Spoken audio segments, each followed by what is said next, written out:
Hey, everybody. Welcome to Bitcoin Builders Nashville. Really lively crowd right now. This is awesome to see. You all are at the technical stage. I am Zach Seward. I'm on the programming team for this event. Thank you all for being here. This technical stage, you'll notice, is in the silent disco format. So if you've yet to get a headset to hear all this great content, please find my colleague Elaine, who has headsets available. The headsets allow you to focus while we have main stage content going on at the same time. So anyway, without further ado, we're going to kick off our next session, all about sBTC. Does anybody know about sBTC? Any hands? Anybody? Okay, couple got these guys are going to be on stage shortly. We got one in the back. Nice, love to see it. sBTC sounds pretty cool, right? This is a Bitcoin-backed asset that enables all sorts of things for transferring Bitcoin across the many layers in the Bitcoin ecosystem today. And to explain that and more, I'm going to welcome to the stage Andre Serrano. He's with Bitcoin L2 Labs. He is going to help you understand sBTC far better than I could have teased right there. So let's welcome Andre to the stage. He's going to take a deep dive into this exciting topic. Thank you. Zach.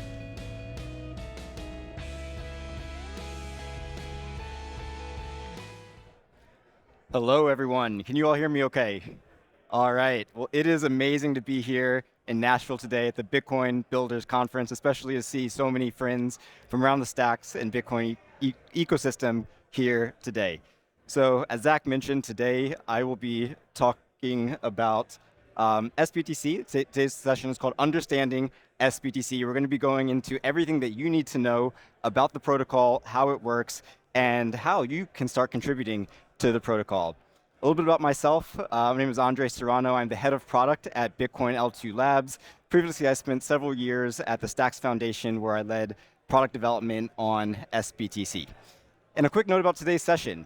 We're actually going to be splitting this up into two parts, where the first part, I will be giving a 10-minute presentation on a high-level overview of sBTC, and then I'll welcome my colleague Daniel Jordan up to the stage. We'll do a fireside chat to go into a little bit more detail from the technical perspective of how sBTC works under the hood. So with that said, let's go ahead and get started.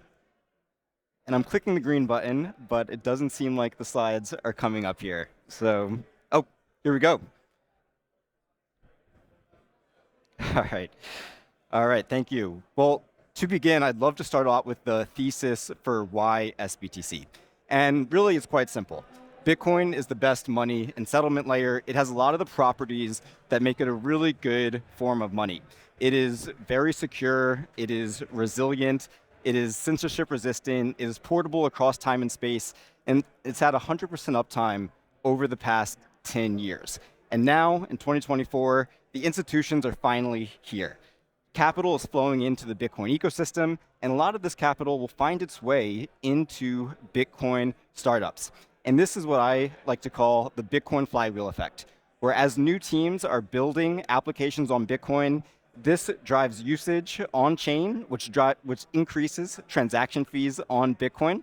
This, in turn, increases the security budget of Bitcoin, and thereby increasing the relative value of the Bitcoin system itself. And lastly, Bitcoin will scale through layers. And we know this is true because Bitcoin was intentionally designed to be very simple and decentralized at the base layer. So layers on top of the L1 are needed to offer new functionality and scalability on top of Bitcoin. And let's be honest, right now, building on Bitcoin is hard, at least for now. These are a few of the common challenges that we hear from developers frequently. First is a lack of expressivity. Bitcoin script is still very limited. That makes it challenging to build decentralized applications. Next is slow block times, which can take around 10 minutes on average to settle. And lastly is high transaction fees. Over the past year, we've seen Bitcoin transaction fees increase over 100 times year over year, up to 300, 400 sats per VByte. These charts on the right show how Bitcoin's fees have increased over time. During the halving, this increased to over 1,500 sats per VByte. And although these have come down a little bit over recent months, I still believe that we are in a sustained higher fee environment for Bitcoin, and especially as new use cases around ordinals and runes start to find product market fit, we will see these transaction fees increase. That will push more activity to Bitcoin L2s. So building on Bitcoin is hard, but sBTC makes it easier. sBTC lets you move Bitcoin in and out of DeFi via the Stacks blockchain. It's implemented as a SIP-10 token backed one-to-one against Bitcoin. That means that on day one, out of the box, sBTC will have access to the full suite of tooling and applications that have been built in the Stacks ecosystem over the past several years. Lastly, sBTC is operated by a decentralized set of validators that are economically incentivized to secure and maintain the protocol. This underlying functionality helps to maintain the liveness and security of the Bitcoin that is held in the system. So when building sBTC, these are some of the design goals that we had in mind from the beginning. We wanted to figure out how do we extend Bitcoin's scale and functionality while also inheriting some of Bitcoin's underlying security and also minimizing the additional trust assumptions that users have to take when using the protocol.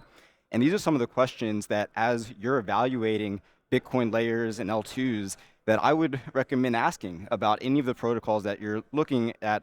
How does the bridge help to scale Bitcoin? What new functionality is enabled? And what are the additional security and trust assumptions that you're taking when you're using that protocol? So sBTC enables fast and secure Bitcoin applications. You can deposit Bitcoin into the protocol within 3 Bitcoin blocks, and transaction times only take an order of seconds to receive economic finality. sBTC is fully programmable, so you have access to fully expressive smart contracts via the Clarity virtual machine. And lastly, it's secure. So it's secured by a decentralized set of signers, as I mentioned, that receives Bitcoin level finality guarantees thanks to the Stacks Nakamoto upgrade. So with sBTC, you can bridge to DeFi in less than 1 hour. Here's how it works. A user would send Bitcoin to the sBTC protocol. sBTC signers will detect that transaction has occurred, and it requires a 70% threshold of signers to either approve or deny that transaction into the system. Once that happens, sBTC is minted on the Stacks chain within 3 Bitcoin blocks. And from that point, you can use it in DeFi and have access to more expressive smart contracts. Speaking of the signers, because this is very important, Stacks is secured by a decentralized network of validators. On the network today, there are 35 plus unique signer nodes that contribute to the liveness and security of the system.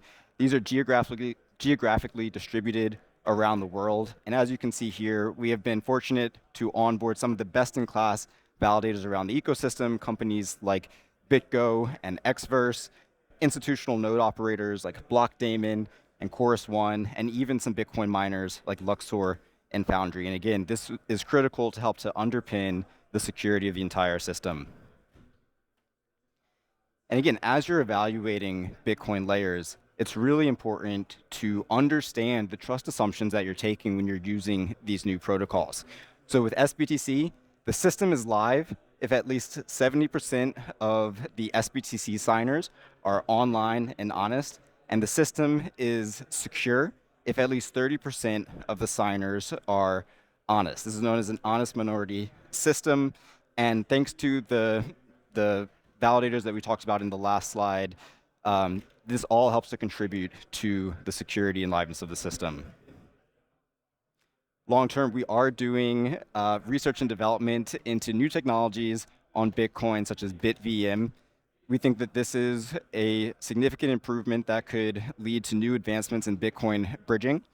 And basically, by being able to optimistically verify a BitVM withdrawal, it would change the trust assumption from needing to trust the 30% signer network to only one honest participant. And the best part is that honest participant could even be you. And so we're doing a lot of R&D into ways that BitVM could help to strengthen and improve the sBTC bridge over time. So going back to one of my first points, Bitcoin will scale through layers. I really like this graphic to visualize what we mean by this in practice. So in the base layer, you have Bitcoin, which is the foundational layer and the immutable source of trust. Next, you have Stacks, which is the smart contracts layer that allows you to have access to more expressive functionality with your Bitcoin. And then you have sBTC. This is the Bitcoin transfer layer that allows you to move Bitcoin from the L1 to the ecosystem of decentralized applications and services like Zest, Bitflow, Hermetica, Velar, and others that are building this global decentralized economy on Bitcoin. So what can you actually build with sBTC? Well, the easy way that I like to think about it is that sBTC is the best way to borrow, trade, and spend Bitcoin on chain. These are some of the use cases that I'm most excited about. Borrowing and lending, so using your Bitcoin as collateral to access stablecoin loans. There are protocols like Zest that are already working on this and many others that are in development as well. Trading and exchange, so being able to use your Bitcoin as collateral to go long short on options and derivatives, or even just to swap for USDC can all be simplified by using sBTC.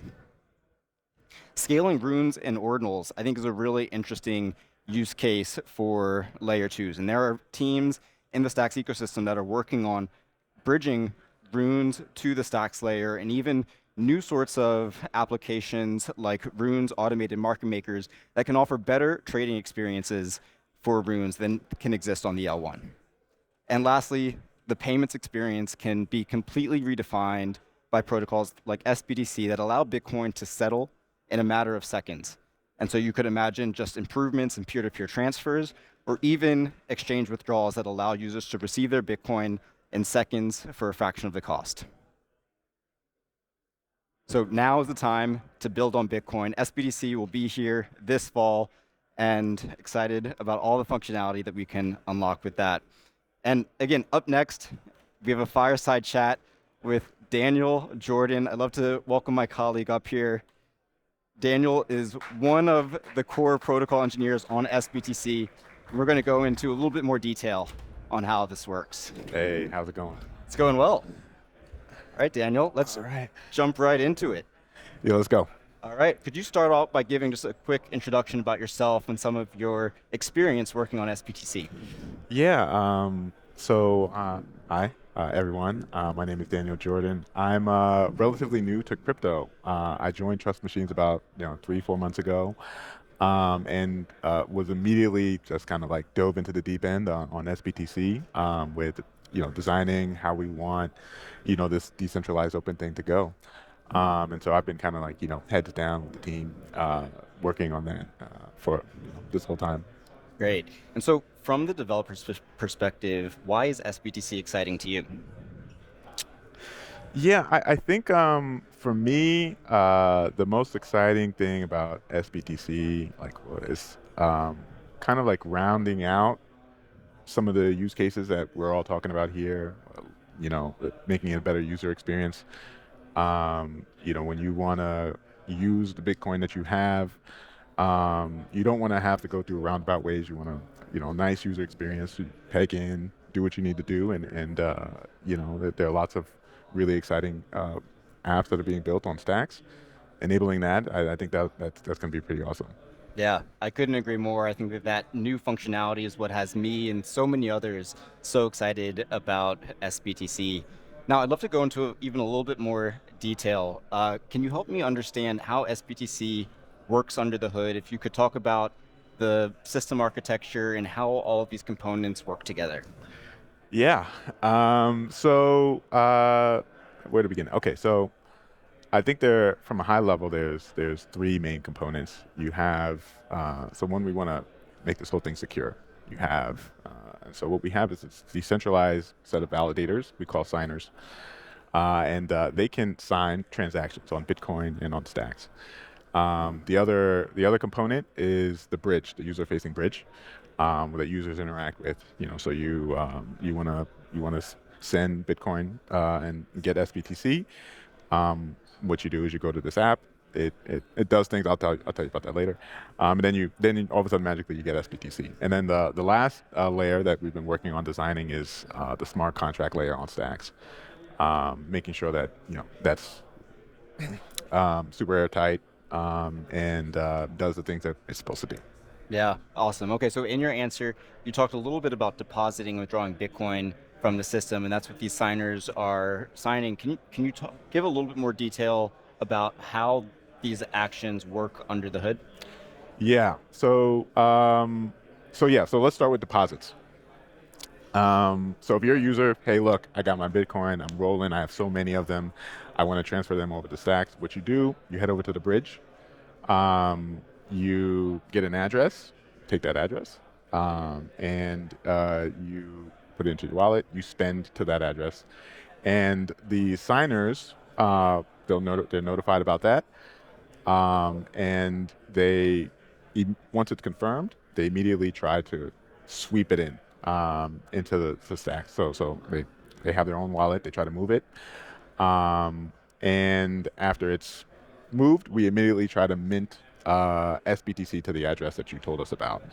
A little bit under the hood, we try to make sure that we get, within the script itself, we embed, hey, what's the address that on Stacks that this is actually going to be minted to. We also allow you to specify a max fee. And if things, if you have a spike in fees on the Bitcoin side and we can't sweep it in, then you can reclaim it. So that's deposits. Relatively straightforward. You just spend to an address, you get swept in almost immediately. Really quickly on that, so just to confirm, so that's a pay-to-tap transaction, Yes. right? And then for the signers, it requires a threshold majority of those signers to be able to confirm that transaction. That's right. So these signers, I think of them as one entity, but they're a collection of different organizations, individuals who are controlling these applications. They, when they see a deposit come in, they decide to act on it. They say, hey, look, I think this is, I see this deposit, boom, I'm going to submit a signing share. I'm using terms that on the inside, but that we all know about over here on the sBTC development side. But essentially, what I'm saying is they control a piece of the signature, so when the deposit comes in, they say, hey, look, I'm going to sign for this. Withdrawals, as an analogous flow. You're on the stack side, you have sBTC, you want Bitcoin on the other end. You go and make a smart contract call. They see that transaction and they act on it. In this case, for the withdrawals, you have to wait 6 Bitcoin blocks before they can do anything. And then once that happens, then they spend the address on Bitcoin that you submitted to in the smart contract. Just to reiterate, from a high level, deposits, you spend to an address, you wait 1 Bitcoin block, you're swept in, you have sBTC. It's really nice, simple user experience. For withdrawals, you make a smart contract call, you wait 6 Bitcoin blocks, and then you're swept out. We pay to the address that you specified. Oh yeah, go ahead. And just to confirm, so that signing mechanism that you mentioned, that's called a distributed key generation event, right? And essentially what's happening there is that the protocol is splitting up that private key into many different pieces and giving each one of those signers a piece of that key. And then so they have to register that signature in order to approve those transactions into the system. Yeah. There's that's the meat of it. There's a lot there. Let's take a step back. So on Stack side, these signers, we want this to be very secure. They have to put up collateral in order to be a signer, and they can put up as much, not as much, but you can put up a lot of collateral, and different entities put up more than others. There's a minimum of 100,000 stacks. Exactly. Right. And what we do is we give you, depending on how much you've locked up, you have a proportional amount of voting power on that signature. And so we have this distributed aggregation protocol, this algorithm for generating the signature on the back end. We try to make it really robust to bad actors, and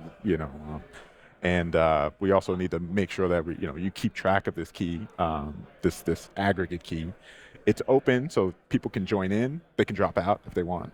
And you also need to manage that complexity as well on the back end. So Right. it's tough. Yeah, and we mentioned before, so now there's at least 35 validator unique signer nodes on the network, and I believe as of today, they have posted over 800 million USD worth of collateral. Oh, So, yeah. so that is what is backing the system, and as part of that, they're receiving Bitcoin to keep those incentives, right? Can you talk about how they're incentivized in order to secure that Bitcoin? Yeah, yeah. So the you have to put up money, right? So you have to kind of believe in the system. Your money is locked up.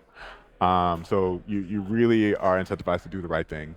Um, with the capital that's locked up. You mentioned 800 million. I think the uh, there. So what did I want to say? Basically, the signers themselves, there's like a two-phase step. There's like the bootstrap phase, where you have a lot of trust in these validators, and then when we open it up, you gotta to make it open for anyone to join in. Um, there's a bit of complexity there that we have to iron out still, Sure. right? Where we'll have a SIP for in the Well, future. well, here, Daniel, before we get into Oh, that, yeah. how about we? I want to pivot the conversation a little bit, Oh. and maybe I know that you've also been looking at a lot of the other Bitcoin bridges and pegs that are in development around the market. I'd love to get your perspective of how does SBDC differ or relate to some of these sorts of protocols? Yeah, that's a great question. So there are a few, several high like quality wrapped Bitcoin tokens. I'll just go and I'll answer that in a second. I just want to mention a few of the good ones that came up when we were designing SBTC. So there's RBTC on Rootstock, LBTC on Liquid, and TBTC on Ethereum. There are others, but those are the ones that I felt were really high quality. They have they all use a slightly different design. Our rootstocks and liquids, they use a federated signing set. But each of these validators there, they have hardware secure modules. It's kind of like the gold standard of how you should keep your signing keys. TBTC, their design is very similar to SBTC. So yeah, across the board, I think that there's a lot of respect for the engineering that's going on there. I think where SBTC kind of stands out is the fact that with the latest upgrade to the Stacks blockchain, follow Bitcoin finality. It allows us to have uh, a different security model, also different costs. So, for example, you get to peg in and deposit your BTC and get swept in to SBTC really quickly, one Bitcoin block. Your stuff's confirmed. Another Bitcoin block later, ideally you'll get SBTC. Very nice user experience. Another thing that stands out for SBTC is the fact that it's on Stacks. Stacks consensus has proof of transfer. I'm not going to go into details of that, but essentially what happens is these signers are already compensated as part of consensus. If you leverage that generally means that users, when they peg in and deposit, you pay less fees. You don't have to pay for the infrastructure that goes along with that. So it's much. You still have to pay the miners, right? Yeah. But the Bitcoin miners. But besides that, No, I think that's really well said. I think proof of transfer is one of those unique differentiating aspects of SBDC. The fact that the Bitcoin bridge is actually integrated into the Stacks consensus mechanism, and these validators that are securing the network are actually incentivized by earning native Bitcoin rewards as part of that. It's a pretty strong incentive in order to remain honest and maintain the protocol. Yeah. Right. Very important. So yeah, that really sets us apart. I don't think the other protocols will really have that. But it's a competitive space. I honestly don't think any of the other tokens or any of these tokens dominates one or the other across the board. We all have our strengths. I think SBTC is a really compelling offering. So yeah, I put it in one of the top ones. Yeah, likewise. And I think another thing that I would add in there too is just the developer community around SBTC and Stacks. It's one of the things that I think makes it really unique. We have such a great community of contributors here that is truly a decentralized ecosystem of developers through the Stacks ecosystem that have access to now all of the suite of developer tools and resources and ways to engage in the protocol and hackathons and things like that. And so all of this helps to create a good developer experience when starting to build and contribute to sBTC. Yeah, yeah. I think if you want to get started, it's right now we're working, we're sprinted to get the application done, iron out all these things that need to be ironed out for a decentralized open system. That should be done, relatively shortly. But once that's done, so far all our stuff is in the open. All our documentation, all our code, all our Google Docs for design, they're all open, but we're going to consolidate that and build out a documentation site so that people can really see what's going on behind the scenes. I do think the open source aspect of sBTC is obviously critical, right? So that anyone can go in, evaluate what's happening with the protocol and see how the system works and understand all of the assumptions that you're making there. And so, as people are evaluating Bitcoin L2s, I think that is something that is important to keep an eye on. Oh, yeah. You can see what we're doing. You can see the code, proud of it. So, yeah. Yeah, great. I'd love to ask you a little bit about some of the use cases on sBTC. So, once sBTC is live, what are some of the use cases or applications that are interesting to you? Right. I think for me, so sBTC, Bitcoin in general. One of the things, we talk about it being hard money, being a financial asset.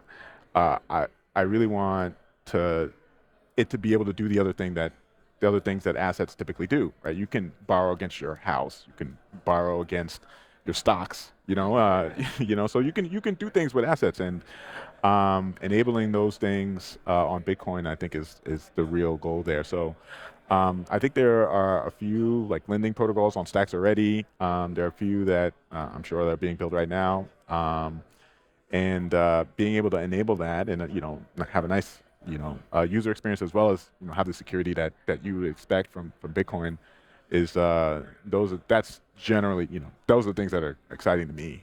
Hey, let's make this real. I completely agree. I mean, in speaking with a lot of Bitcoin holders and investors, one of the most popular use cases is just borrowing against their Bitcoin, to your point, right? And there's a lot of things that you can do once you are able to do that effectively, right? If you are a large Bitcoin holder, you could borrow against it. Maybe you want to make a major life purchase, like buy a house or a car or something that, or just pay for day-to-day expenses without having to sell your Bitcoin and incur a capital gains tax with that. Right. So that's definitely a key part of it. Or even just being able to borrow against your Bitcoin, access stable coins, and then go ahead and deploy those stable coins for additional yield. Right. So it's a way to make your Bitcoin more productive, move it out of cold storage, right, and actually start to earn a yield on it and earn interest on it, right? Earn interest on it. You can earn interest if you lend out your stock. Why can't you do that with your Bitcoin? So yeah, all those cases. I think to me, that's the biggest one. I'm sure there's going to be tremendous others that other ideas that I haven't thought about that you can enable once you have programmable money, or more programmable money with Stacks. So yeah, I'm really interested in seeing people. Are there any applications that you've seen specifically that developers are building that are exciting to you?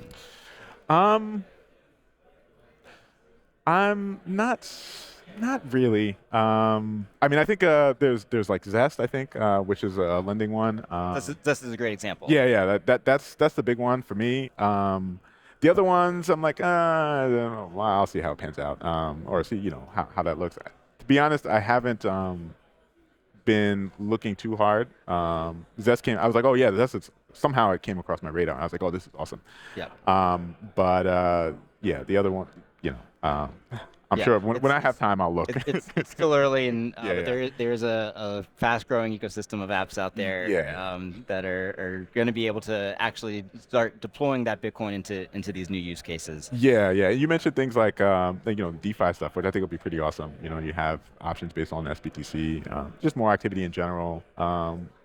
Build out all the things that you would expect from an asset that has the valuation that total lock value that Bitcoin has. So. So yeah, it'll be really interesting to see how this evolves. Okay. Early steps. Yeah, absolutely. And Daniel, we're coming up on time, so I'd love to just get any sort of like last remarks that you have around SBDC. Anything else that you want to share with the audience here today? That's I think you prepped me on this particular last one. I didn't really think of anything to say. I'm really excited for what we've been working on. Honestly, I think there's going to be a lot of opportunity. There is a lot of opportunity, and there's going to be a lot of cool things that are going to be built. I'm really looking forward to see how it all fits together, and really excited to be part of it. So yeah. Yeah, the one thing that I would add on to it, when I look at the current state of the Bitcoin L2 ecosystem, right? Bitcoin is a $1.3 trillion asset class now that has significant institutional backing. It has the best brand in the entire crypto industry. So being able to tap into that liquidity that is sitting there, that 1.3 trillion assets, and be able to start to deploy that in new use cases. And when we look at the current state of the ecosystem, it's so early. Right, a lot of the infrastructure is being built out, as you've alluded to. A lot of the applications are still early in their development life cycle. And so when we look out, I would encourage everyone to have a long time horizon when we're looking at this space, right? And start to look out, beyond just the next few months or the next year. It really is a 5 to 10 year investment that we're making in this space, and we're making a bold claim that Bitcoin is more than just a store of value. Right, it has potential to be a medium of exchange and a really good collateral that you can use in these other sorts of applications. Yeah. So we're just at the beginning of all of this starting to come together. Yeah, we really are, and I think we're also having a good user story too. If my mom could use it, which she can't yet, but if she could, that's when you really made it. Yeah, she'll get there. She'll get there. We'll onboard her as soon as possible. Yeah, I'll talk to her. Okay. All right, Daniel. Well, I think we're at time. So yeah, thank you. Thank you for having me. And thanks everyone for listening in.